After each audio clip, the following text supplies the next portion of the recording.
રાજકોટમાં મ્યુલ હન્ટની આંતરરાજ્ય chain cyber ક્રાઇમે તોડી છે। મ્યુલ એકાઉન્ટ ભાડે આપનારા 17 શખ્સો સામે ગુનો નોંધાયો છે।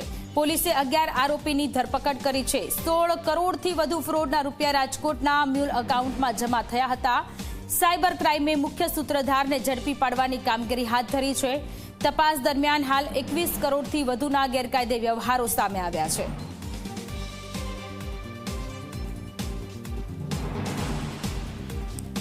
રાજકોટ શહેર સાયબર ક્રાઇમ પોસ્ટે દ્વારા તથા સાયબર ક્રાઇમ સેલ ગાંધીનગર નાઓની મદદથી એક રાજકોટમાં આવા મ્યુલ એકાઉન્ટ ધારકોની એક યાદી બનાવવામાં આવી હતી અને ત્યારબાદ રાજકોટ શહેર ક્રાઇમ બ્રાન્ચ રાજકોટ શહેર સાયબર ક્રાઇમ પોલીસની અલગ અલગ ટીમો દ્વારા આ યાદીના મ્યુલ એકાઉન્ટ ધારકોની પૂછપરછ કરવામાં આવી અને તેમના એકાઉન્ટ ચેક કરવામાં આવ્યા, જેમાં આ ચેકિંગ દરમિયાન તેમાંથી ટોટલ 21 કરોડ 12 લાખ રૂપિયાના ગેરકાયદેસર વ્યવહાર થયેલાનું જણાય આવેલ છે।